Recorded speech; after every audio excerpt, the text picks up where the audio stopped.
Dakota. My name is Charlie Johnson, for those of you who don't know me. I was a longtime broadcaster, which is how I ended up being invited here, I guess, to moderate these debates. I'm currently the president of the Fargo-Moorhead Convention and Visitors Bureau, and I'm happy to be here to help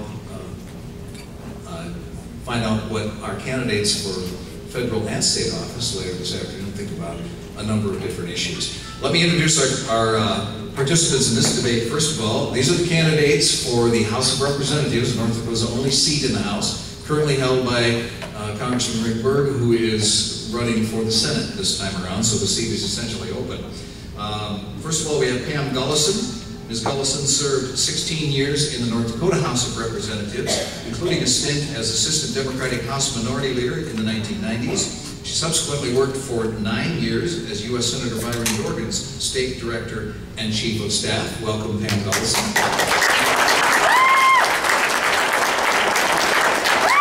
the other side of the stage, we have the Republican candidate, who is Kevin Cramer.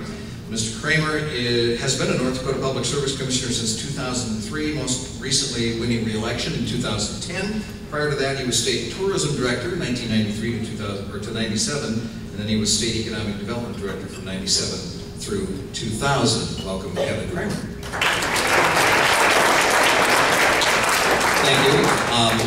I not terribly successfully tried to keep the crowd reactions to a minimum during the earlier debate. I hope you will at least be civil and respectful of both candidates and their positions, because we're all very honored that they would agree to come here and debate for us, so we appreciate that. Our format is 2-minute opening statements from each candidate, and then when we start with the questions, they will rotate turns, getting a minute 30 shot at the question first. Each will get a minute 30, then if they want to have a rebuttal or add something, whatever they want to call it, they can have 30 more seconds on each question. I have timers in the front. They will hold up 30-second and 15-second warnings to you, and then when you get over the time, you're going to see a sign that will stay up there that says wrap. So everyone will know that you've run over. It won't be a fist like this, it will be actually a sign. Don't want to confuse anybody about a protest or anything up here. So we flipped a coin before we started here today, and Pam Gullison won the toss, so she elected to go first in the opening statement, which means she'll go second in the closing statement, no matter where we are in the question rotation. So, Pam Gullison, 2 minutes. Thank you, Charlie. Thank you so much to the North Dakota Broadcasters Association for hosting this and having us here today. I'm looking forward to a good spirited debate. This is one of the reasons why I'm running. I think people should be able to hear their representatives, to talk to the candidates, and really hear their views. So I'm greatly appreciated for this opportunity this morning. Obviously, our country is facing some of the greatest challenges in the history of this country. We know that debt, deficits, budgets, lack of jobs, economic development are some of the challenges we're facing. And yet, at the very time when our country needs leadership, people who will come together and work together, we see a Congress that's just completely incapable of working together. They can't come to the table to meet on issues, and they can't come to decisions. They failed us at a very time we need the most leadership for this country. They've decided to put politics over people, stalemate over solutions, and I think that's just wrong. I think it's time for us to come together as a country, for us to elect leaders who are more interested in really finding solutions to these great challenges. And I think I'm the person for that. That's why I'm running. That's the history of who I am. I'm a person who builds consensus. I work across the aisle, worked that way as a state legislator, and I'll do it again. We must reduce deficits. We've got to get America back to work. We've got to pass a farm bill. We've got to pass it now. And again, I think I'm the person for that. My opponent has a very different record. He is part of the more extreme group. He's part of the Tea Party. He's a member of Club for Growth. He's signed the Grover Norquist position. And as a public service commissioner, he has compromised the integrity of the Public Service Commission by accepting donations from the very companies that he regulates. I think we can do better. I think that's the same old politics. I think it's time for change. I think it's time for someone who will work together across the aisle to bring this country back together. Thank you.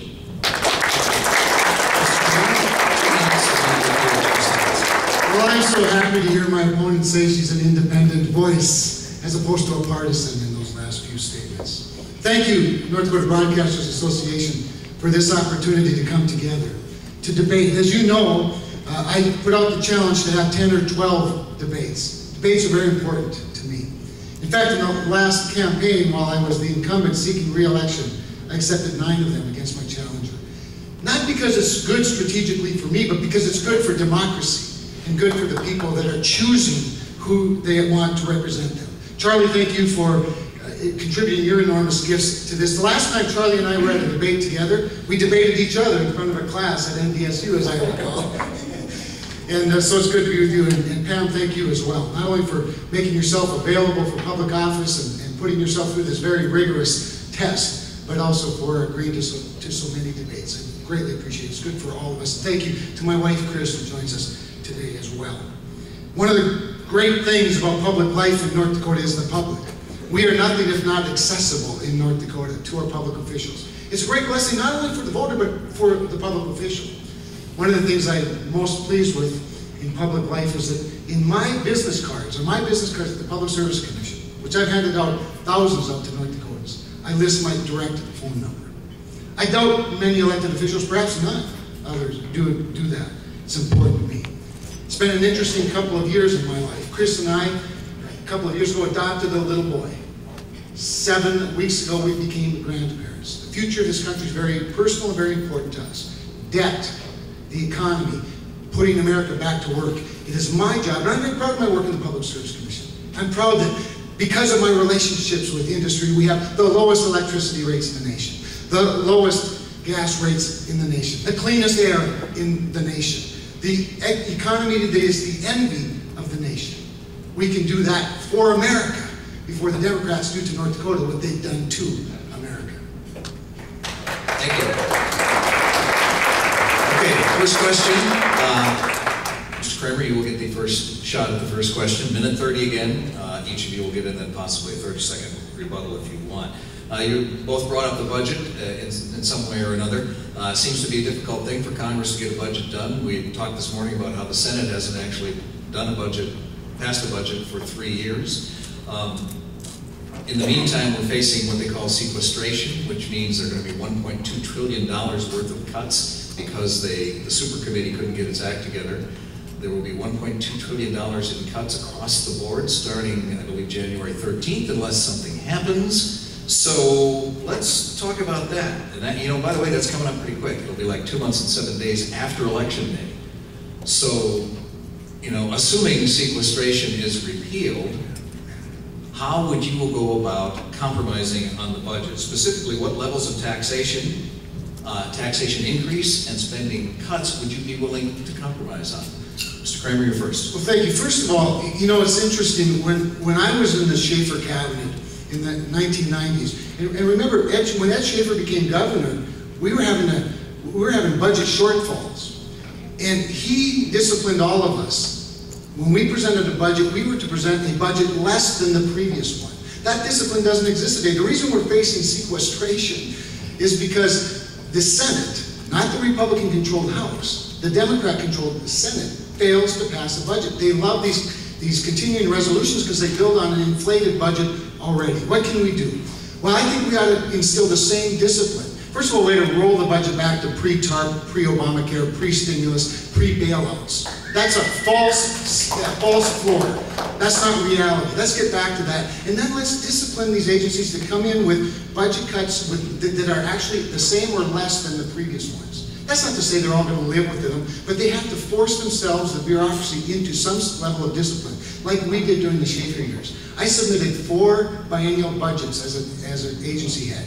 All 4 were less than the previous one. And look what we've done. We've built a government and a response that has enabled the private sector to invest mightily, creating, again, an economy that is the envy of the world. And you know what? The sacrifice in the early years has paid off, because we've sent clear signals into the marketplace that North Dakota is the place to do business, and we've not only grown our economy, but we've been able to fund the priorities of government. We can do the same at the federal Ms. Ellison, any further? As a state legislator, I was part of balancing the budget every session that I served. That was 8 sessions. That's what we do in North Dakota. It is state law, but it's also the way we would conduct business. And that's what Congress needs to be back to. There should be a budget every year. There should be a budget presented to Congress. I think that that's the first requirement that we have to have.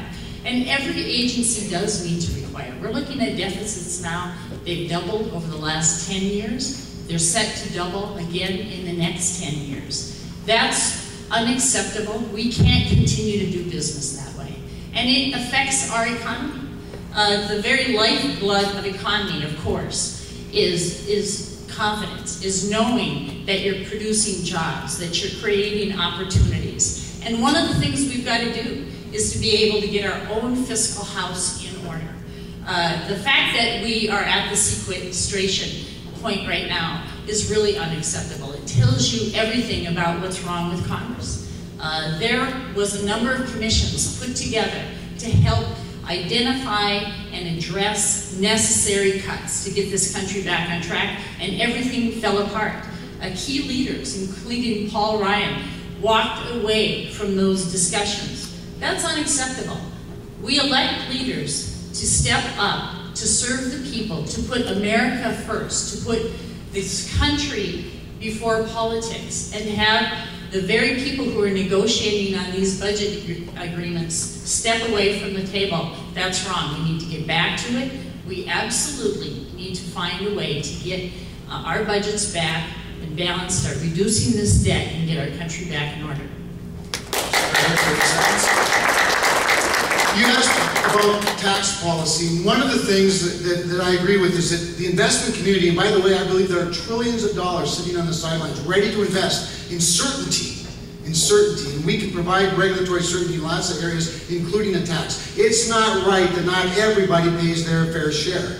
And I propose a flatter tax that sends a certainty into the marketplace, that reduces the cost of compliance, that does not punish success, nor does it reward sloth. We can do much better, and we can unleash the American spirit again with good regulatory and tax policy. Well, if you want to see tax increases on the middle class and on the lower income people, you would pass a flat tax. Because that's what happens. It's a tremendous shift from the very wealthy to the middle class and to the poor. That's not what I think our tax policy needs to be. It needs to be fair. It needs to recognize that there are certain people who are capable and are going to make more money. We'll have different bracketed rates for that. But most importantly, we've got to really address our spending. Right now, we are spending at 25% of GDP. And our income, the taxes we take in, are at 15%. That 9% gap, that's the deficit. That's what we have to get under control. We have to do it, I think, by a combination of both. We have to reduce deficits or budgets. We have to ask every agency to come in with a lower budget than they have in the past. Okay. They have to be part of the solution. Sorry, we got to try to keep these to 30 seconds or so. Okay, I didn't hear a lot of specific answers to my question, but let's move on to something more specific. How about Social Security? If you were elected to the House, let's just take Social Security as an example. How would you fix that so it could be viable for the next 30, 40, 50 years or so? Let's just pick that one thing and see how you could fix that. How would you suggest fixing that as a standalone by itself?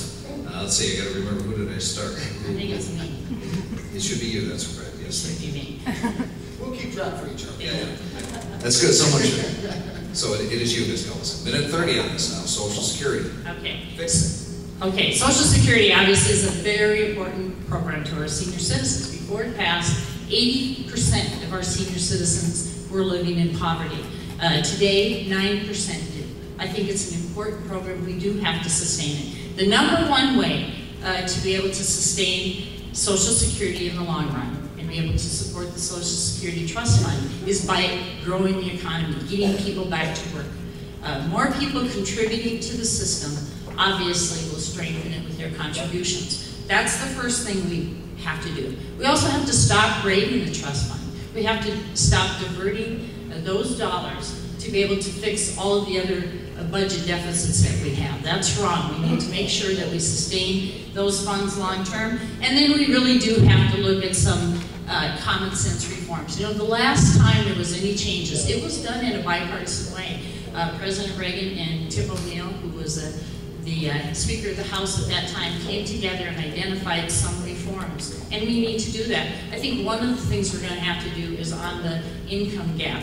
Right now, it's at about 110,000. It's set to be at that. I think we need to look at either raising that cap or removing it completely so that people are contributing longer. Those are a couple of the things, obviously, that I think are going to be part of how we're going to sustain this program in the long term.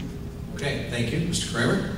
Well, Charlie, first of all, you picked one of the easier entitlement programs to deal with in Social Security, at least to start with. But at the same time, there are a lot of people, you know, that don't want to admit that Social Security has a problem. And to them, I always say, if Social Security is so fine, why did Barack Obama threaten to not pay out Social Security benefits unless Congress raised the debt ceiling and agreed to borrow more money on the backs of future generations? The reality is that we do have to set that trust fund aside. On paper, there's about $2.5 trillion in it. In reality, we have a $16 trillion debt. So there's no money in it unless we borrow it. Now, Social Security's insolvency is a little further off than Medicare's is, but I think we can do a couple of things specifically. One is let's acknowledge the fact that we live longer than we used to. We live longer. People live longer than they did when Social Security was first founded. So we can raise the age a little bit, but first of all, let's draw a line. We're not going to impact it at all for people 55 or older. Maybe it's 50, maybe it's 52. Let's pick a number that bipartisan people can agree on, that statesmen can agree on, and make sure that seniors do not have to be scared, that, you know, soon-to-be seniors don't have to be worried about it. Let's not play the generational warfare. And then let's deal with some options with lower, like raising age. Maybe we can raise it up to a year if we do it slowly. You know, 1 month at a time for a year until it's another year older. And then I think we need some form of means testing. I think we can slow the growth of the benefits to people who make more than a certain amount of money. There are a lot of people that don't rely on Social Security for their retirement, and perhaps they can sacrifice a little bit. Okay, 30 seconds, Ms. Gullison, 30 seconds. Well, I don't support means testing. I don't think that that's where we need to start. And I really don't support the privatization of Social Security. And I know my opponent has in the past. In 2004, he was part of the group with, at that time, President Bush that was supporting privatization. I think that's too risky. I think that's not the direction that we need to go. It has been such an important program long term. We can solve these. And I do agree with my opponent on the fact that we're going to have to come together and identify a couple of those areas. And I suggested, of course, the income cap. But there's other ways I think that we can support and sustain this. 30 more seconds. Well, with regard to the privatization question, I think when we get below a certain age for future generations, that it's worth having a discussion about parts of some sort of a premium support or something that provides some competition, provides more freedom to younger people. I'm not putting anything in stone, but I also don't want to take anything off of the table for future generations because the world is changing. And by the way, with regard to risky investment, do I need to remind you all, we have a $16 trillion federal debt. I'm not sure that's such a great investment either. So I'd like to, all right, thank you. Just one quick question for each of you on this. I can't remember which one of you referred to Social Security as an entitlement. Is it really an entitlement? Because it's supposed to be self-sustaining, right? Don't we all pay into it? Is it an entitlement? Well, I'll take it. If you want, I can answer it first. Yeah, I don't know that like each just answer that question. Sure. I think it's a great question, and I don't know that I refer to it as entitlement is commonly referred to as an entitlement. What I believe it is I believe it's a tax for the most part, and then if it's an entitlement, then Pam is right. There shouldn't be means testing. But if you understand that it is a tax, and it's called a tax, it's called FICA, it is you paid in as a tax. And then the benefits are something, we've come to expect it to be our own private savings account or a retirement account. I think we're pretty clear it's not that. It's probably somewhere in between, Charlie. But what we need to make sure we do is that the people who have paid into it and expect it, we ought not to pull the rug out from under them for it. So to that degree, yeah, I think people have an expectation that it should be there for them. Ms. Gullison? Yeah, I don't call it an entitlement. I don't believe it is. It's something that we set up as an opportunity for senior citizens to contribute to their retirement long term. And it has worked. If you look at that economic security that is provided senior citizens, it's been a very effective program. And we can come together. We've solved some of the biggest challenges in this world. I think we can solve this one. Okay. Anybody want to say any more about that issue? Okay. Thank you. Thank you for your quick answer on that. Okay, so we'll go back. Threw that one in the middle, so it wasn't really a full question, so I'm going to give Kevin the first shot at this one too. Presidents, presidential candidates, politicians of all stripes and levels like to talk about job creation. How does a politician create a job? Mr. Cramer? Well, that's a great question, especially for somebody who was once the Director of Economic Development and Finance. And the reality is that the jobs politicians create are government jobs. While they may provide an important service, really don't provide anything to the economy or to free enterprise. I'm a regulator, and I understand that it is private investment that creates wealth, that creates jobs, that creates entrepreneurial opportunities. We've done it better than anybody in North Dakota. Not because I'm such a great regulator, or there are a bunch of great regulators, or that we've had great governors that have put in great regulation, but because we know when not to regulate. We know when not to impact and impose ourselves on the private sector. That's why I believe that our budget, our deficit, our debt, our economy, the jobs in this country, what we need to do is rein in regulation, flatten taxes, create the certainty that attracts investment. The thing about investment that I've learned is that uncertainty is the enemy of investment. The problem is, and the reason for that, by the way, is the entrepreneur has to consider the worst case scenario if there's uncertainty. The problem with the Obama administration is the certainty they aspire to is the worst case scenario. So neither certainty or uncertainty is good in this climate. We need to rein in the regulations, the overburden of government, the taxes, the mandates, and unleash the private sector, because they are dying for good investments, and they're going to go overseas soon with their dollars if we don't do something quick in the United States. Thank you. Ms. Ellison? Well, the fact of the matter is that most jobs are obviously produced in the private sector. 60% of the jobs are produced by small businesses.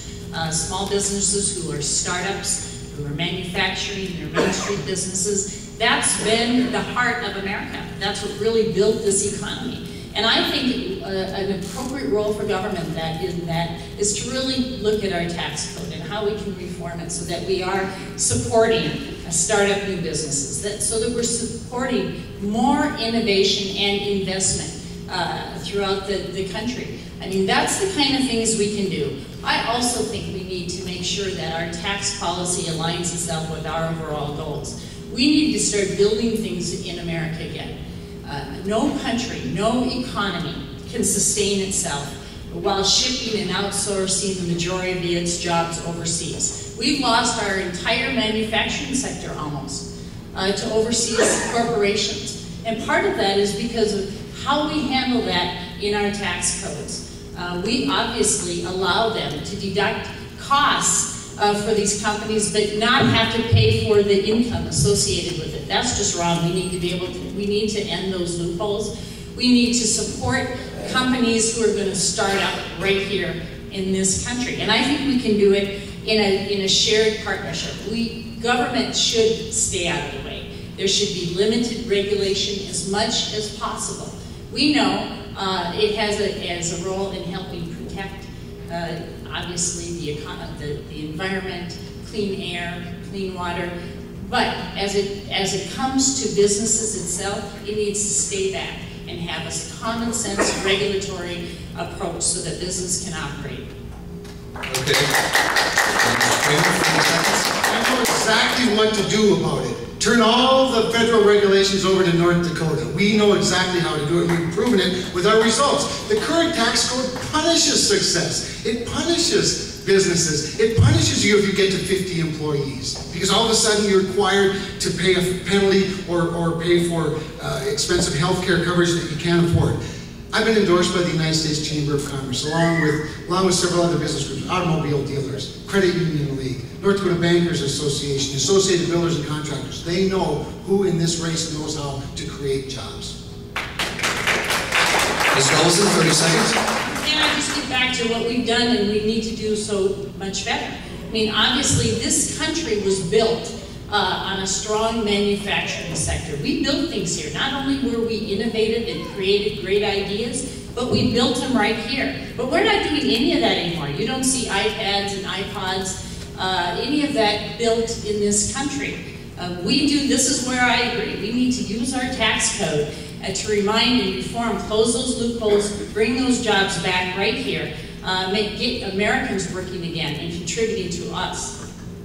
Okay, thank you. We're going to take a little bit of a sidebar here. Let's talk about some foreign policy, because obviously the members of Congress are involved in foreign policy, at least an advise and consent role. Are you in favor of U.S. military intervention in Iran to prevent that country from gaining nuclear weapons? And this time we would start with Ms. Gullis.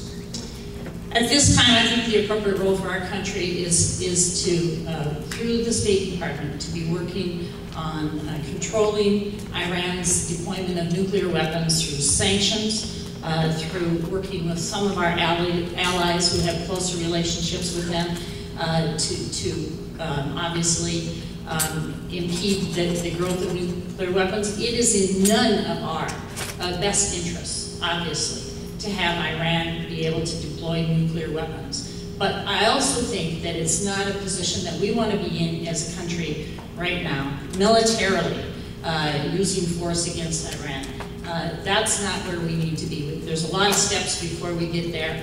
First, I think we need to use strong sanctions and other means to be able to reduce those and remind Iran that they don't want to continue down a road where they're, in the end, going to put the whole region, obviously, at risk. Okay. Mr. Cramer? Well, let me tell you a couple of things I don't subscribe to.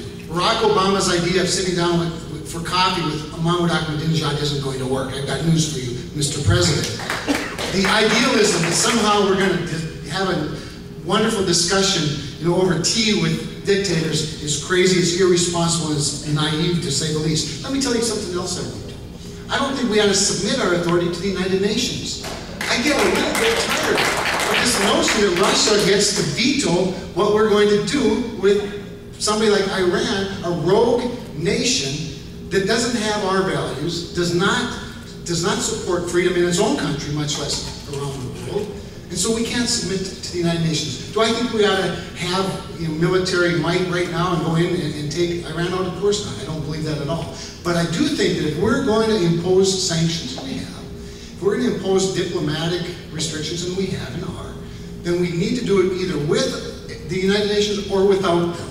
And we need to build as many allies and friends as we can to put the pressure on heavily. We also need to support our friends Israel, who has the most to lose in the Middle East if Iran gets a nuclear weapon. Let's also make sure they understand this. While I don't support perhaps military action today, Charlie, the threat of it has to always be on the table because they have to be looking down the barrel of that gun.